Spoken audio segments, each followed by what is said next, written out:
Happy Saturday, everybody. A very cold Saturday, but it is what it is. We're staying home anyway, so it's okay.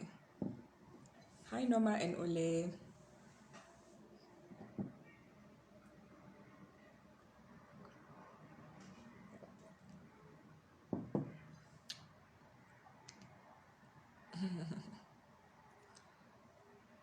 Yay! Busi has just joined. Fantastic. Okay, I'm just waiting for her request to join.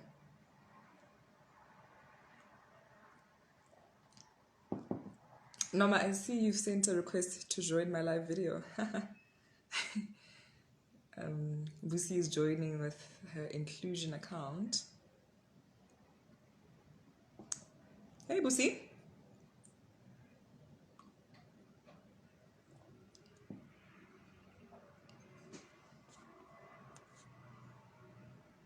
Okay, there we go. No. Busi, are you sending through requests? I haven't. There you go. View. Yeah, I've seen it. Fantastic.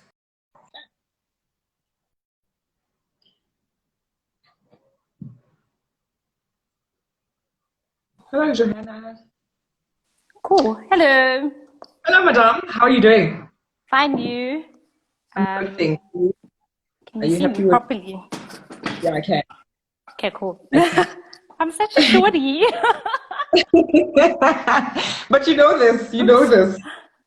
I'm trying like Um. different angles to like balance and stuff. Let me try this. Okay, that looks a bit better, I think.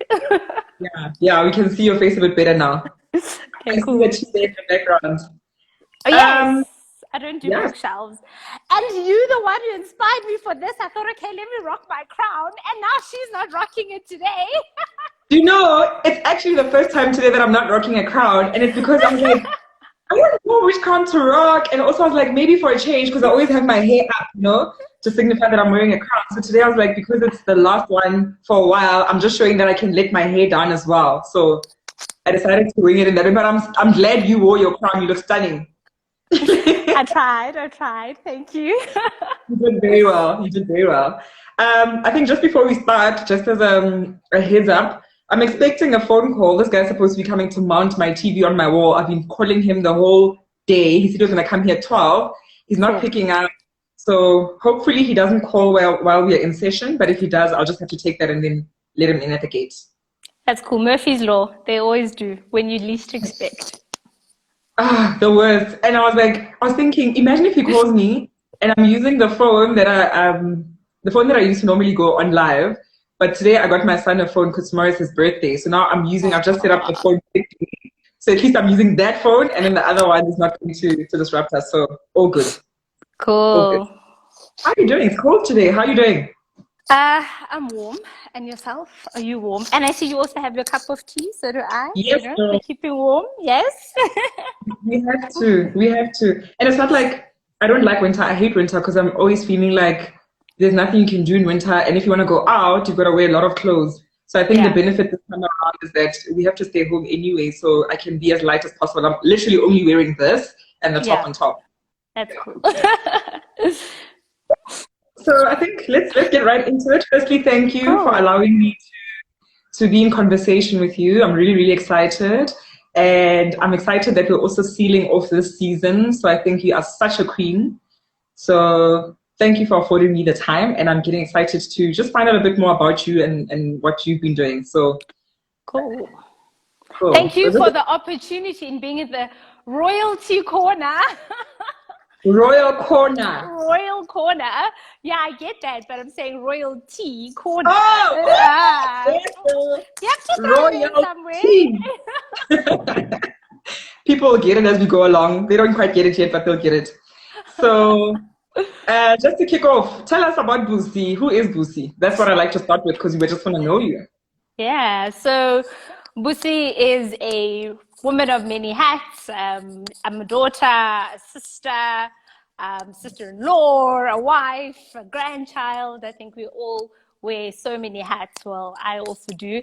And obviously then also an entrepreneur. Well, I call it my entrepreneur, considering that a lot of the things are framed around this tea business, Love Tea Time, and trying to bring together the tea story and also technology story, given that I come from a very technological background in payments. I brought everything together, and hence the inclusion fusion of tea and tech. So I'm sticking to that. Barif and tea stick, yes, they've got it. Yeah, the brand, they know. So for those of you who know Busi, whoever's connected, you would know that everything, because she's the lady behind tea, she's the tea lady. So literally everything, when you see her putting stuff out there, she's so passionate about the tea brand that it's always about tea, which is quite interesting. How did you get into the tea business? So I always call it a love story, hence the business name Love Tea Time. And I used to work for one of the pay TV companies, and I traveled across a beautiful continent. Went to Kenya, Nairobi, where out of the airport, I got hubby a luxury gift box. And I'm the one who ended up drinking it. So it actually looks like this. And I was like, oh, you're such a tea lover. Here's a gift for you. But then I had the apple and cinnamon. And that just was an moment. Literally flipped the box and got the details of the supplier. I'm like, I need to bring this to South Africa. Let's make business. And that's how it started. I mean, 3.5 years later, and I'm reaping the fruits of of the initiative. Yeah. Oh wow! So you've been at the you've been running the whole thing for 3.5 years now. Yep. So I started on the 1st of March, 2017. I vividly remember this day because it was even my first pop-up market out in Pretoria in Cow House. And I set up my stall and I'm ready to sell. 1 hour passes, no customer. 2 hours, no customer. 3 hours, no customer. 8th hour, first customer. And I was like, what? And I mean, I'll never forget that day because it was the whole starting on that particular day, and then doing iterations, evolving along the way. And yeah, so that for me is one of those milestone days. And this is how Love Tea Time began. Oh wow! And I love that name, Love Tea Time. I mean, so many of us. I'm a tea lover, and I love trying out different teas. I think there's many, many, many teas out there. Yeah. So I can't wait to actually try out your tea because I've seen it everywhere. Okay? We will definitely make a plan. Please, please. And where do we find the tea? So currently, I mean, I'm on Take a Lot, and I got into Take a Lot August 2018, which has been very terrific. So currently, that's now where people can find it. But I've tried different platforms. I mean, the business started at pop-up markets, and I've done those. Traded between 200 and 250 in and out of Joburg. My car has been packed with gazebos and tables and ready to just sell this tea. I've tried out retail, the brick and mortar space. So obviously with COVID, because now it's the reason for everything, right? Because of COVID, I'm unable to do everything else. So I'm very glad I invested in e-commerce in the very early stages of the game. And the reason for doing this was I was a one-woman band. I only tasted Gauteng and knew the insights in Joburg or Pretoria, but I haven't explored the rest of our country. So for me, e-commerce is definitely where now people are getting the tea, and it's been very accessible for me and a lot of customers too. Oh wow! I think that's actually you speak about e-commerce, and I think that's such a big space, and I think. E-commerce over the past couple of years has been growing at a very increasingly rather. So for you, clearly you had foresight, and I think that has a lot to do also with your payments background. How do you use that to help facilitate what you do with the tea business?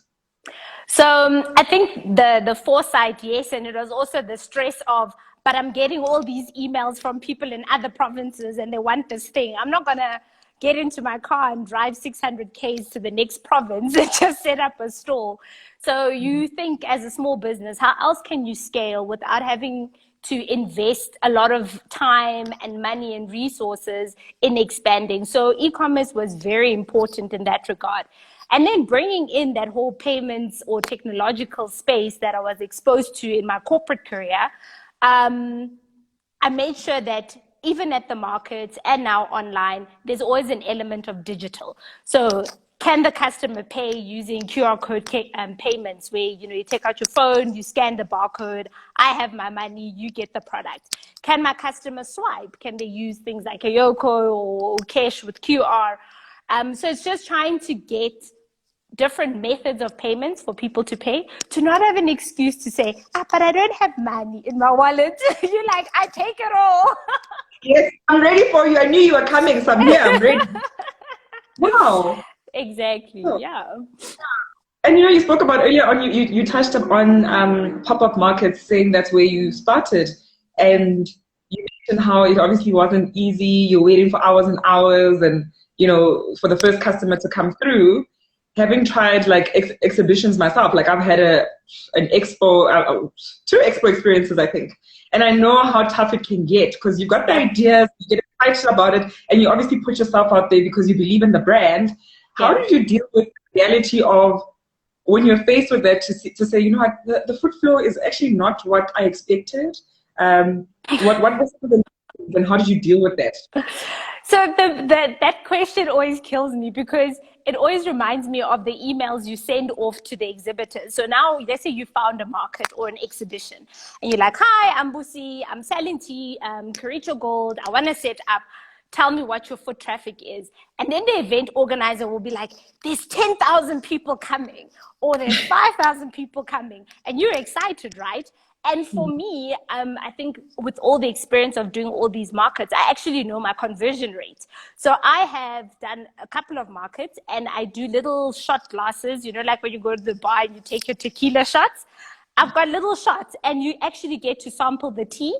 And I put it in a big bucket where people taste. And then I'll count how many shot glasses got tasted.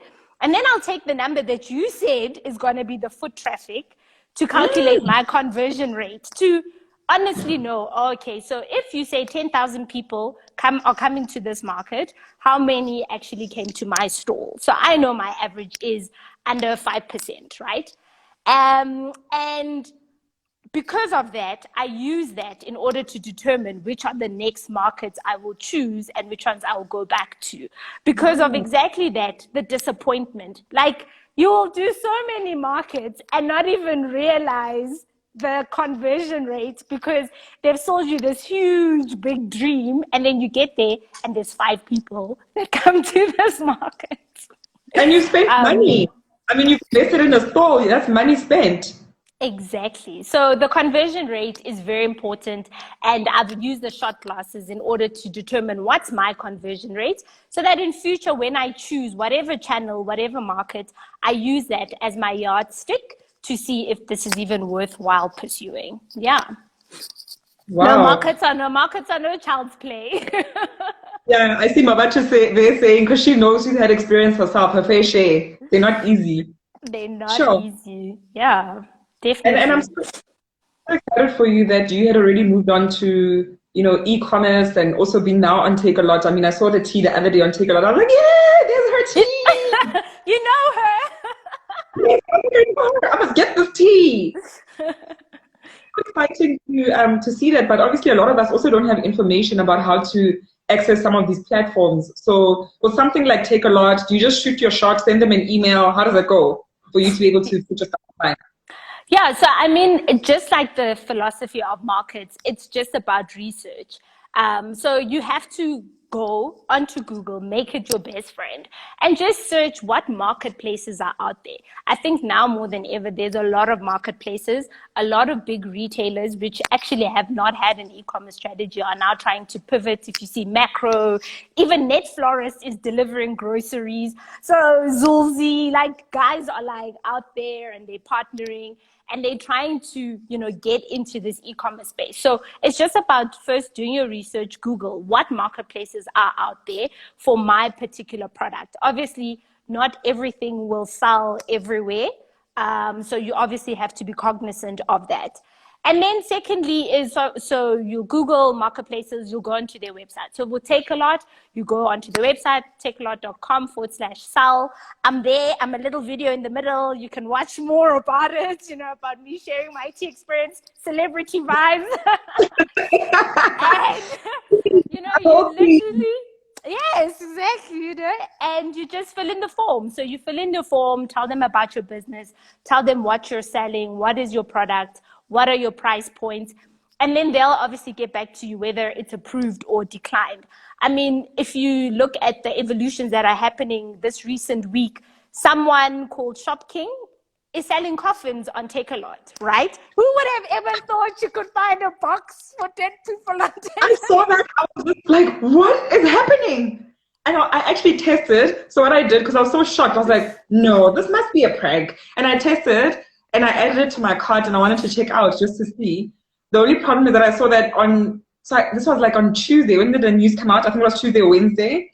And then it said it only delivered on Monday. It was only one delivery date. And I was like, but then if it's a COVID-related death, right, and you want to get a coffin, that is past what, the COVID funerals have to happen, I think, in 72 hours.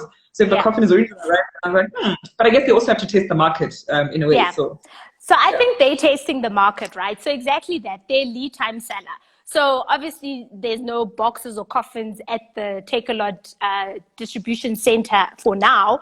But if they start seeing or checking their page views that, okay, a lot of people are visiting this. Okay, one part is curiosity and then maybe others are buying. Then I think we'll now start seeing the boxes being in stock, and then the lead time will be much shorter. So again, it's just about applying. So putting your product out there. And I think and I want to use this coffin story also as an example. So I was curious, who's this merchant that's selling this thing and saw this gap in the market? So I clicked on them.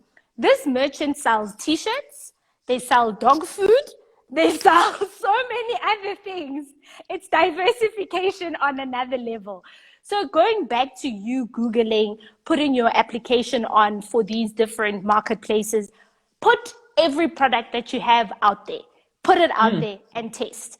Why I say this is when I started the business, I was doing those gift boxes that I showed. As I started selling on Take a Lot, the game changed. When I did market, I did gift boxes and then they didn't sell. Then I went to individual boxes. Then when I went to Take a Lot, the gift boxes sold. So if I didn't put everything out there, I wouldn't have tested and seen what works, what doesn't work. So you have to put yourself out there, And to go back to Mabatu's comment on markets being physically exhausting, e-commerce is less exhausting. And I think that's the appreciation for it. All I do is get notification, put my labels on the box for the barcode, take them to the distribution center, and I make it their problem to get it to the customer. Whereas with markets, that car is packed and you're there. You're physically there, everything. It takes everything out of you. Jeez. Exactly. And that's the point, right? I mean, technology is meant to, so like e-commerce is meant to facilitate a lot of things for us, make it easier to scale your business. So instead of having just sitting in your one little corner, like you said earlier, you wanted to expand to the rest of the country, and e-commerce allows you to be able to do that. Do you also, I saw earlier on, somebody was asking if you've thought about, because obviously you're in the tea business, if you've thought about listing the teas at pharmacies. Are they currently in any pharmacies at the moment? So no pharmacies at the moment. I've only done a few retail stores. And the thing is with physical retail versus the e-commerce, there's a lot of dynamics. So the one thing is, yes, it's ideal to get it everywhere, hotels, pharmacies, restaurants, you name it. I would love it. I would love to go in there and be like, ooh, I made this deal, this contract, and I imported Kericho gold and it's landed there. Unfortunately, there's a lot of red tape in that space, one, and two, cash flow is always a big thing to deal with. So when you supply all these brick and mortar, let me call them merchants, they will tell you, some, if you're lucky, you'll get paid when you drop off your stock. And then others, you'll be paid 6 months. There was an invoice that I chased for 6 months. That's a lot of time and effort trying to chase an invoice. Or giving stock on consignment. Now you have to monitor which retailer A has 10 boxes of apple and cinnamon. Retailer B has 20 boxes of hangover tea. Or, you know, like now you have to monitor all these things. And in the e-commerce space, if you buy, they pay me my money. In 7 days, they do a batch settlement and I'm happy and I can now go buy stock. Whereas in the brick and mortar space, the dynamic is completely different. That's why companies have account managers. Now I understand why. It's to chase the money. Because it's a real task, the real job. And I can imagine a one-man band having to chase it, having to think forward for the business, strategize basically, and having to be the accountant, having to do the marketing and doing all of these things. And now also having to chase these people can't be easy. No, it's not. Exactly. So you have to find ways that are scalable, that are also financially feasible, because sometimes we just put so much energy that in the scenario of the teas or the ones in the retail, you might as well have given them for free, because now you're phoning, you're driving, you're chasing this and this and this. It's not worth it. It's not worth it. Sure. Wow. I've seen Mabata made a comment earlier as well, saying that the I think it's the apple cinnamon. Yes, the flavor that started it all. How many different variants are there? Oh, there's a lot. So I mean, like when I started, because I was very excited. When I started, I literally bought like a few just to test it out. So the starting ones were like apple and cinnamon, peach and blueberry, and the gift boxes. And then as time went on, then I expanded. And then there was a point in time where I had 45 flavors that I could offer the customer. It's just too much stock management. Like it can get crazy. So now I'm at the point where I've literally reduced the lines. I think I'm sitting at, yesterday when I checked on Takealot, 29 offerings, but most 5 are variety packs, which I think are nice in the sense that if you get a variety pack, you get to try different things, right? So like if you look at the back in my little bookshelf teas display, I've got, you know, that's a colorful box, like that's variety box, is an attitude tea box, right? That for me, and what the box calls it is, they call it a mind-boggling orgy of flavors. And I'm like, okay, this is interesting. So it's got everything. Green tea lemon, green tea mint, green tea ginger and mint, which is like hangover. It's got vanilla tea, chocolate tea for those that love coffee. It's got rose, you know, the flower, the fragrance. It's got love tea. That's the one that trended once on Twitter. They say it's a tea bag that breaks homes. No, it doesn't. It brings love into the family. Wow. Then you have like a fruit assortment one, which is like something like that. That has like ginger and lemon, where a lot of people now, colds and flus, immunity boosters, apple and cinnamon, peach, strawberry and vanilla in that. So the variety packs is now kind of the strategy I'm going for, where I'm seeing that, okay, it allows people to try different things. So if the box has 20 tea bags, you've got 20 days to try one thing and mix and match your day. Or you have 10 days. You can take peach in the morning, apple and cinnamon at night, and then, you know, mix it up. So it's a balance. So now I'm sitting around 29. Yeah. It can get crazy. I can imagine. I can imagine. Now, inclusion. There's inclusion. Tell us about inclusion. What's that about? Yeah. So inclusion is my real baby. I think it's born from Love Tea Time, and I use Love Tea Time as the case study to tell a digital, financial, cultural, racial, gender inclusive agenda. So me in an inclusive agenda. So it's literally bringing in the insights that I've learned from this tea business, documenting them, and also just sharing this journey of entrepreneurship. So I mean, like, we'll even drop it in comments so people can visit www.inclusionwiththedouble-I.co.za. Yeah, I think I'm multitasking. Yes, that was terrible. But like the handle.co.za. So it's a handle, yeah. the worst, right? Maybe let me try first. Let me try while you speak. Okay, cool. Yeah. Yeah. And so it's literally the journey, documenting Love Tea Time journey. So from that very first sale, because everybody tells you about that first sale. No one actually told you how long it took you, you know, or no one documents the first sale, but everyone documents the website. Yeah. And so it's more about documenting those baby steps, the importance of iterating along your journey, the importance of collaborating. I mean, I've collaborated with amazing people along the way, Mabatu being one of them. We were at Selena's store in Parkhurst to also try out the retail experience, which is also really cool. You know, we've been in other bigger retailers as well. So inclusion kind of documents all of that. But it also brings in an element of digital education. So the importance of small businesses to digitize. Imagine if we all went to Pick and Pay and they told you that they don't accept card payments. We wouldn't be able to buy our groceries. So I think if we want to play with the big boys and girls in the retail space, then we also have to digitize to be able to play on that so-called level field.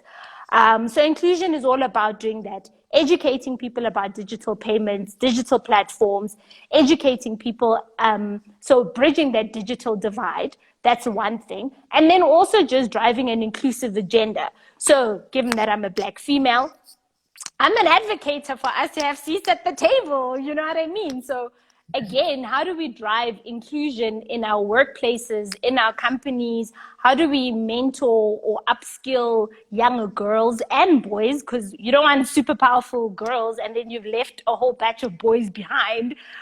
So, you know, you need that to strike that balance. And that kind of encompasses what inclusion is all about.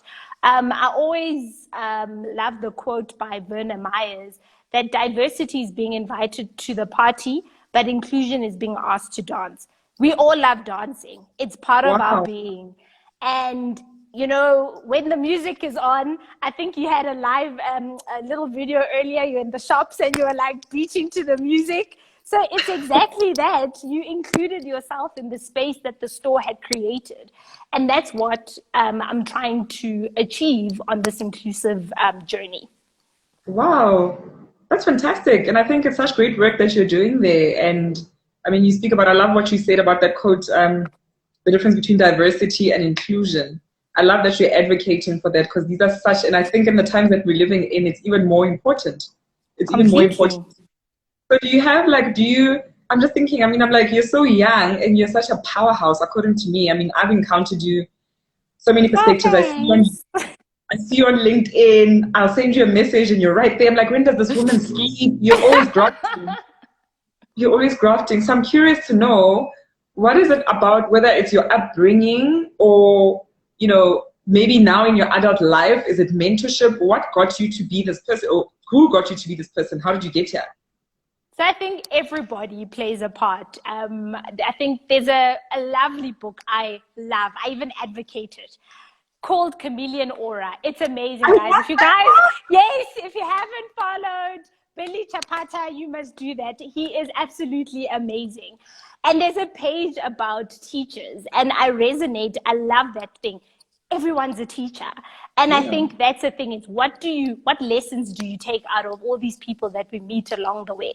So if I look at the entrepreneurial side, I've always loved selling. I mean, I grew up in Orlando West, Orlando Gardens, and I always sold something. So when we used to go to Macro, when I was a kid, we'd buy those small cans of Coke. My parents would buy that. I had a little tuck shop. I'd sell to the neighbors. So it's always been there. School, matric dance committee, I would do the fundraising. I would be there. So this selling thing it's been there. And I think the support from the family has always also been there, where it's like, okay, she wants to sell. Let's help her buy stock. Let's do this, you know. Support from your husband, where now you decided, oh, baby, I'm leaving corporate and this is what I'm going to be doing, sell tea. You need buy-in from that as well, you know. So you need that support. You need a strong structure, friends and family to help you on this journey. And I mean, also friends. I've had an amazing pillar of friends. I've had a friend who started a nail business, and I used to go do my nails at her place, and we would talk all the time. I'd be like, I can't stand corporate. Tell me this entrepreneurship journey. How is it? How have you found it? Like going full time? And she was honest. She's like, it's not easy. These are the things. Why do you want to leave corporate? What will entrepreneurship give you that corporate won't, and vice versa? So, I mean, like friends like her, we talk. I've got other friends that I would phone morning, evening that have also been in the digital space or in the consulting space or started their business. We'd reflect. I mean, I'll never forget 2018 was like one of those, you know, when they say life-changing years, that's my year. That's that year that changed it all. And people that walked that particular year with me, like, there's no refunds, no returns, have been amazing. I mean, I got mentors, a guy who also helped me, you know, build and shape. And funny enough, I remember when I wanted to meet him, and I was like, hey, but this tea, do I still even want to continue? And he's like, Busi, it's all in the tea. It's all in the tea. And I think then I had to craft, what does he mean? Like, it's all in the tea. What is this tea thing? And I've been able to create my own narrative around this. It's all in the tea, you know. He's saying is, we are here to disrupt Africa. He's actually got a book called Disrupting Africa. And that's what we must do, disrupt Africa. So it's a balance of different people along the way. I mean, yourself having conversations like this, people you meet along the, I'm a friendly person. So you can take lessons from anyone, people you've had amazing experiences with, and people you've actually had terrible experiences with. I've had terrible bosses, but I've taken lessons from them, and they've been teachers also along this way. You guys, I love talking. Yeah, I can do a monologue. Listen, you're great at it, and I love that you're openly sharing. There was a comment earlier about how you're not about the fluff. You know, you give the facts that this is what it is, this is what the number is, this is what the challenge has been. That's very refreshing, because, you know, sometimes we sit here and maybe you'd be frustrated about, people get frustrated about their jobs, and they're like, you know, maybe I should start a business. And until they really actually get the facts behind it, like you're sharing now, I think it's so amazing, because it puts things into perspective for people who are still sitting with ideas and imagining. And one of the things that for me in this conversation as well that stand out is the fact that you're always willing to get your hands dirty. And I always say, there's no textbook that's going to teach you some of the business, the lessons that you can only get by getting your hands dirty. And I agree. One of the memories I have of you, I think we bumped into each other. It was the Oakfield Wedding Expo. Do you remember? Yes. A couple of years ago. Yes. When you were with your mother, and you were at the point, I remember after you walked away from my stall that I had at the time when I used to be in the hair business, you were saying to me you're doing research, and I was like, actually, that's amazing, because for me, I had never done, I think when I did that bridal expo, it was my second expo. Before that, I had done the Sexpo. My first expo ever was the Sexpo. Oh my gosh. Wow, you were lucky. Love it. That one, we'll have a whole live session on that. It was quite an experience. But so when I met you at the wedding expo, I remember thinking, because you came and you asked me questions and you were talking about this whole thing and you wanted to obviously suss it out. I think that's such an amazing spirit to have, that you're always willing to put yourself out there, learn as much as you can, and knowing that, because I think sometimes you can also get stuck in analysis paralysis. So you sit there, you're educated, you're scrutinizing everything over, but until you actually get into it and get into the trenches and get your hands dirty, you won't get that first-hand experience. And you're right when you say that along the journey of life, I think there's so many people that will teach you so many things. I mean, even that boss will teach you about what you will not tolerate. They'll teach you to also, I think they bring parts of you, they make you aware of self from so many dimensions. Now, from that perspective, you mentioned that then you were saying to your husband that, babes, I'm leaving corporate. I'm going to do this. How did he take it? So he's always said, I'm an experiential learner. He's like, you love experiencing things and experimenting things. you must just learn from like other people's histories, you know, like history, because he loves history and science. And he'll be like, yeah, but you know, if it's happened in the past, it's likely to happen again, just maybe in a different shape and form. So he's like, don't you want to try that path? I'm like, mm-mm, I'm going in gung ho. So, I mean, at the end of the day, it's about communicating. I think you just have to have that open and honest relationship and put it out there, you know, and be like, listen, I'm not feeling this situation. Yes, I'm at this company. This is not the role I signed up for.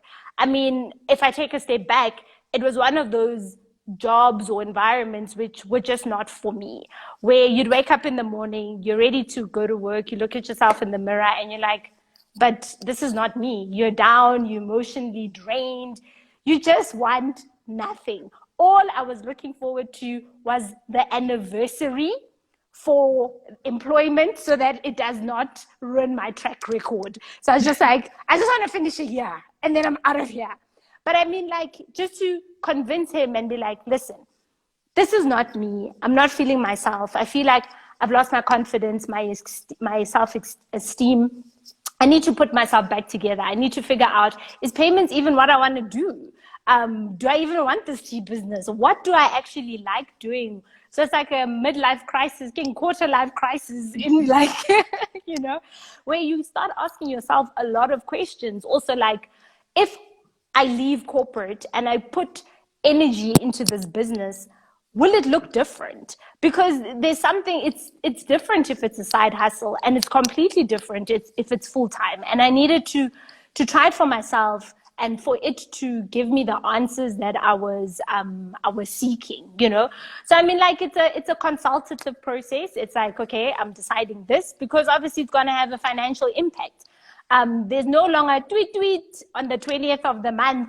Now that issue is coming from your savings, you know, things that you could have, the money that you could have used for other opportunities, etc. So it's just about that. But I think also part of that is also just about you taking yourself out of that hole, because no one is gonna take yourself out unless you do it. So you have to take that first move.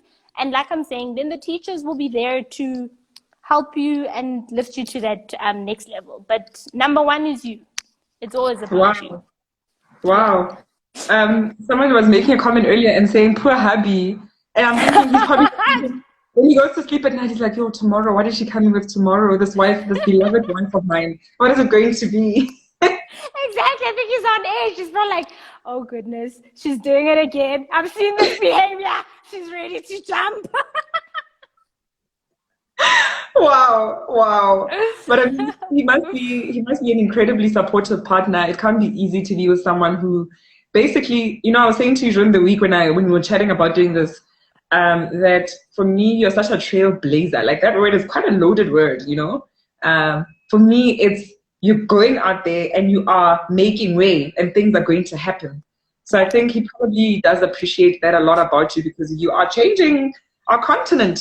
And we must. And the thing is I think what I appreciate the most about him is we're balanced in personality. So I'm the extreme extrovert, and then he's the introvert with a bit of extroversion. But I mean, like, we literally extremes. I can be a rogue agent and go crazy, and you need that person who's gonna bring a level of sanity, like, Busi, calm down. I even remember when we were, it's like, calm down. During our wedding, so I even got the title of Bridezilla. And remember where I'd be like, but no, the DJ's supposed to be there. The case is supposed to be like that. And he'll just be like, Busi, calm down. So you need that person to tell you to calm down. Wow, that's amazing that you guys balance each other out like that. I'm seeing some very positive comments about how you actually embody, so you speak about inclusion, and the two people who've actually said you're exactly that. You're always willing to help and pave the way for others. I've experienced it myself. I know that I've seen you join these conversations and you're very like engaged on these conversations. You're asking questions, and it's great because sometimes there's someone sitting there who has the same question but is not willing to ask it. And I remember saying that I don't know how to actually save these Instagram. I do save it on Instagram TV, the sessions, but I don't know how to actually like save it, download it basically. And you were there, willing to share information with me. So I think your spirit, it's so beautiful, because I think the world that we live in, or the world that we come from, because I believe the world is changing and has changed. I think most people were just generally very selfish. So the fact that you're willing to share, you're willing to support, you're willing to include, as you do with inclusion, it's such a beautiful thing. And I just pray that you continue to be first.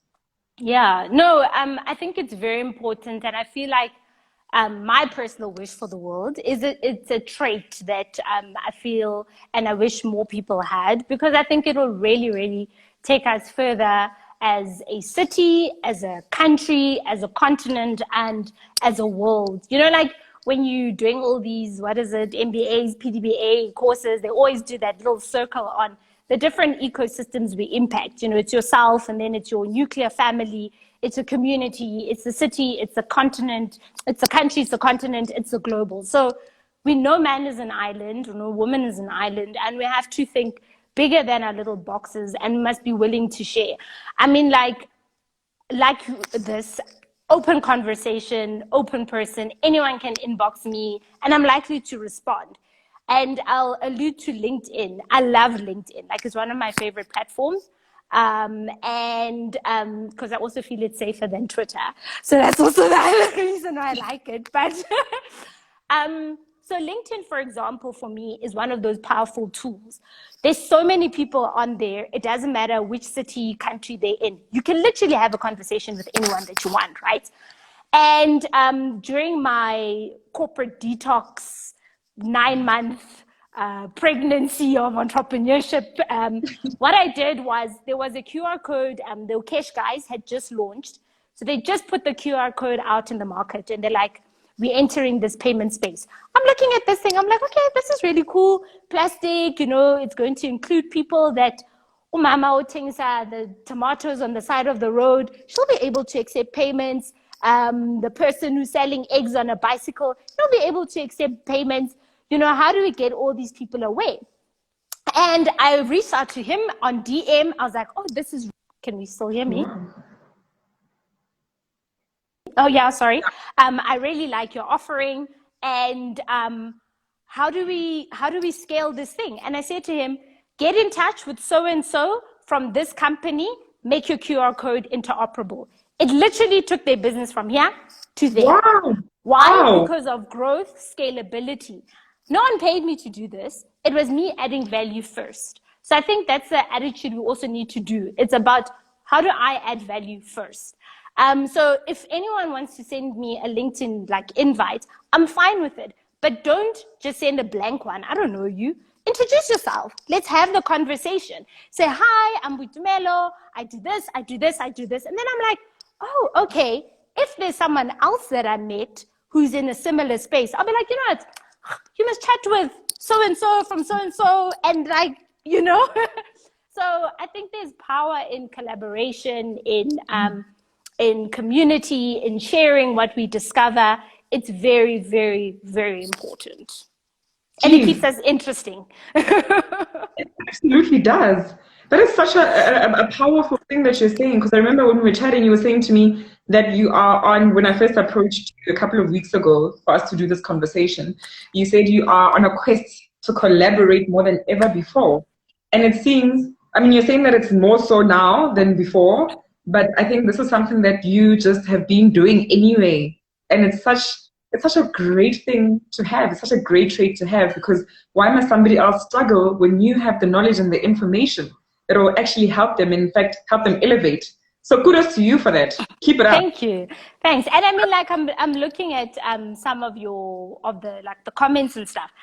There's so many people on the comments that I've collaborated with, which I'm feeling like goosebumps. I'm like, oh, I know them, you know? So I mean, like CK Wedding and Events, funny enough, these people did my wedding, our traditional wedding, they did the decor, etc. So 2016, when I started a wedding business, who do you think I collaborated with? It was them. I was like, oh, okay, let's partner. I just want to do the rentals. Y'all can do the setup and make it pretty because you're really good at it. You know what I mean? There's so many others. I'm about to. Before you move on from them, I saw they made a comment to say you're the only bride who came with a PowerPoint presentation. Bridezilla for real. What was the PowerPoint about? How I want everything. The color palettes, the flowers, the table arrangement. Wow. Clearly they delivered, and that's why you were able to collaborate with them later on. Exactly, right? So if you do well, you do right. I mean, like Mamo and Mambo, Shara and I, we met at a birthday and we kicked it off. We clicked, and now we're working together to do digital marketing on for Love Tea Time. If I look at Leading Minds, Tando's also on here. We've done a lot of like inclusion workshops on entrepreneurship as well. Mabatu, Selena's food store. So I'm always open for collaboration. If it's not now, it'll happen sometime in future. You know what I mean? And if it's not with you directly, it could be via. So like I have a friend Tando, and she has like other friends who have other health and beauty stores. I'll be like, oh, okay, let me talk to her. Let's get the tea in there. So I'm always open to collaboration. Why? Because collaboration allows us to scale, and it also allows us to tap into different communities, markets, demographics. Why not? There's nothing to lose. Try it. Absolutely. And I always say we get further together than individually. So when you sit with other people around the table, can you imagine, for me, the analogy is sitting down at a table by yourself and having a meal by yourself. You don't enjoy that meal as much as when there's other people that you're sharing this meal with. And for me, that's the power of collaboration, to say, let's hold hands and do it together. Exactly. Further ideas around the table, because you're only one human being and you can only think of so many ideas, and somebody else will come from a different perspective. So that's really a beautiful thing, and it's an incredible trait that you have there.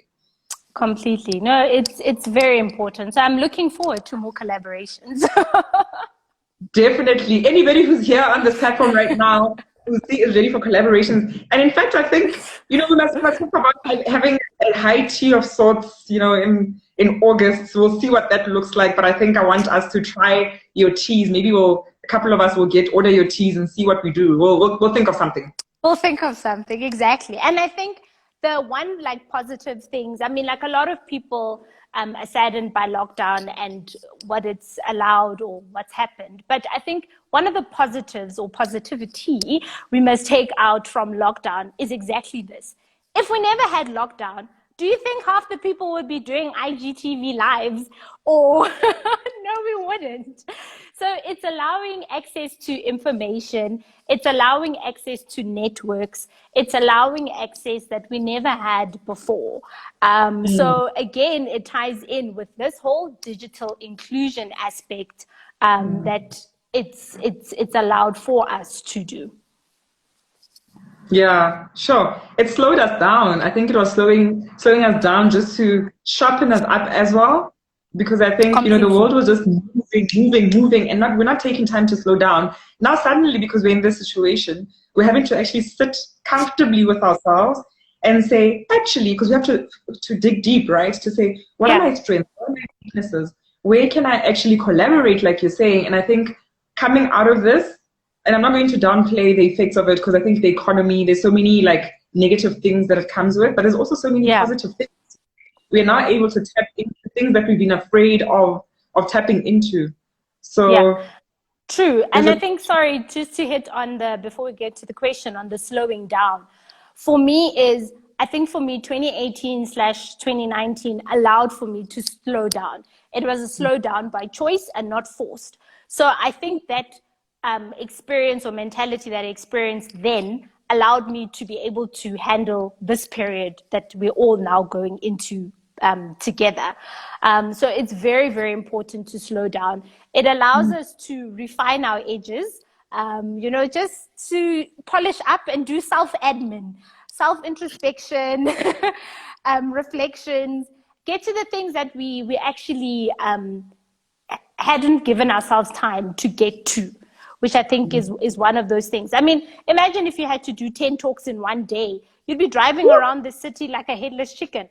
Now you can attend conferences, webinars, irrespective of the country, all in 24 hours, and you didn't even use a liter or a drop of petrol. So, I love that.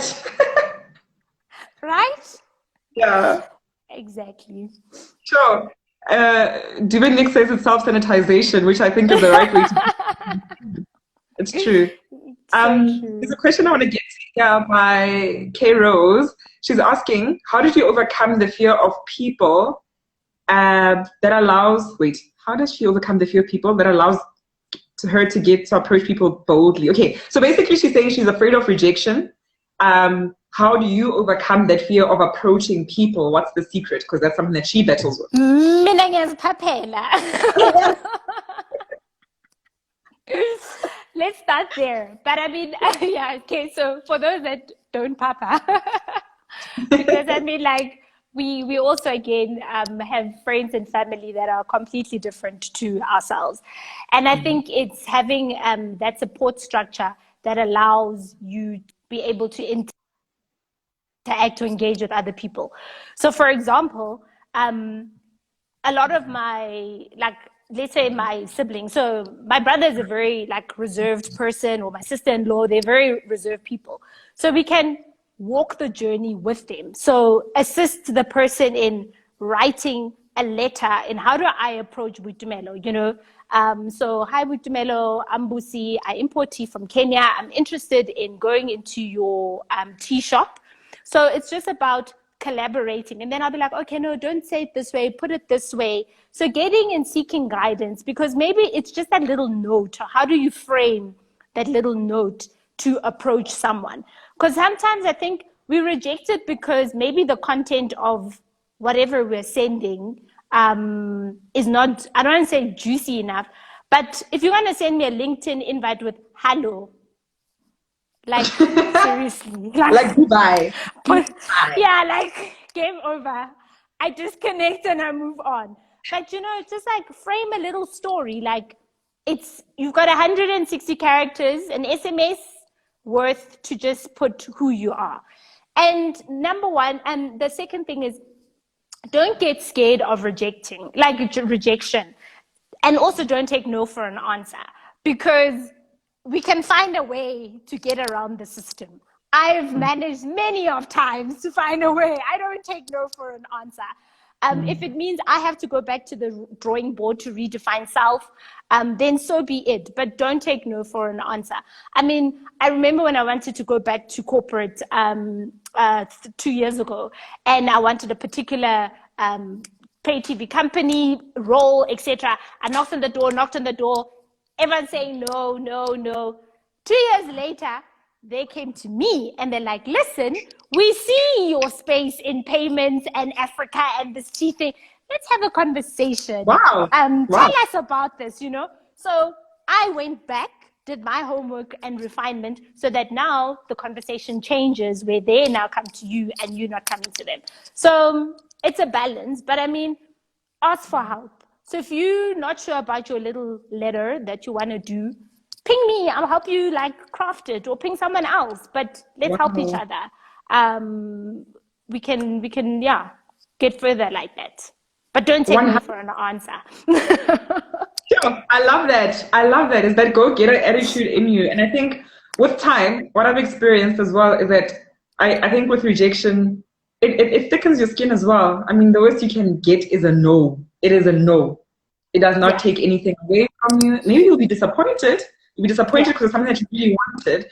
But I think the way in which, as you correctly say, the way you look at it is very, very important to say, okay, let me go back to the drawing board. Maybe this time around I wasn't ready. Maybe I need to polish up in whatever way. Maybe I'm not even sure of how to polish up. So let me bounce off ideas of someone else. And I like what Mummy and Mamba is also saying, that if you don't try, you're never going to get anywhere. So fear is the absence, what? You never will. And that courage is not the absence of, wait. Not the absence of, it's going for it irrespective. To say the fear is there, but I'm going for this thing either way. I'm going to go for it. And your skin thickens over time. Oh, yes. Yes. And the skin thickening, I love that tagline, because that's what my gap allowed me to do. Like that 9 months, I learned how to have thick skin. I learned resilience. I learned how to, like, if you do not survive and thrive, you're screwed. And if you're not flexible and agile, you're screwed. So this is Yeah. the time to do that. Yeah. Thicken that Wow. Wow. skin. It's important, that resilience. I mean, even in a time like this, so many things have changed around us. It almost feels like the world has been turned upside down. But, you know, that ability to pivot and say, okay, fine, this is where we find ourselves. Then what does it mean now? What do I need to do? How do I strategize and make sure that I am on top and I'm not swallowed by this whole thing? Yeah. We'll see, we have But you say, oh, we've got 5 minutes. Sorry. But you say the world upside down. I think it's one of those questions. Maybe we've just been living upside down lives. Facebook brings out your past, right? So in 2017, I think I put up a status like, this traffic thing, is this really what we signed up for? Like, we wasted time and our lives in this thing. Fast forward to 2020, there's no traffic, there's all the stuff, right? So maybe we've just been having abnormal lives for all along, and now life is becoming normal. I was actually saying sometimes when I speak to my clients in my 9 to 5, I say to them whenever, like, because obviously when you speak to someone new, you just have to build a bit of rapport, make conversation about stuff. So I mean, right now COVID-19 is a topical thing. So Yeah. I tend to say to them, you know, the world, because then everybody kind of feels like, yes, it is upside down. And I'm like, maybe we're actually the right side up now. Maybe that's exactly. I know it comes at such a cost, but maybe this is where we're actually always were supposed to operate at. Completely. So with us, Instagram is very rude. We've got 3 minutes, and the more I do these sessions, I become cognizant of time, because sometimes what it does is that it'll count you down, like the last 30 seconds, you're gone, and you're like, what happened? Without actually ending it off properly. So I think with these last 2 minutes, just think one thing I want to say for people who've just joined this for the first time is that this video will be saved on my IGTV, and Mummy and Mambo also offered to help me save these, so that's amazing collaboration already coming from this platform. Yeah. But in closing, I wanted to find out what, I think it comes through in the way you've responded, but what is it that you would say is your life philosophy or life mantra? What is that thing that you live by? Like Nike says, just do it. Just do it. We'll ask for an apology later. Just do it. That's the first one. And then the second one is be you and the world will adjust. Like, just be you and the world will adjust. It's all about authenticity. I think there's not enough of it and we need more of it. And share what you discover. Yeah. 100%. Sure. That is actually, what did you say? The first one was just do it. Just do it. Later, man, just do this thing. Number 2 was about be you and the world will adjust. Wow. And you know, so for me, I've had people ask me, why do you have this platform? What is this about? And for me, I always say, there's so many kings and queens. And for me, a king and a queen are people who have risen to, they know their self-worth, they know what they're about, and they say, this is me. This is what I come with. And that's why I have these conversations to say, who is Busi? Let's embrace Busi the way she is, and let's see Busi thriving. And Widumela is different from Busi. Widumela has her own traits, and she needs to just tap into some of these things and just rise to the queen that she is. So I love that you speak about authenticity as well, because I think the world, oh gosh, we don't have a choice anymore but to be authentic. We have to be authentic. And wow. It's been so great. It's been so great chatting to you. Thank you for allowing us the time. Likewise. I wanted to ask you so many more questions, but we'll address those when we have the tea, because we are going to have this tea. Thank you so much. Thank you, everybody, as well. The engagement was awesome. It really was awesome. Thanks, everybody. Thanks, Busi. Enjoy the rest of your Saturday. Cool. Cheers.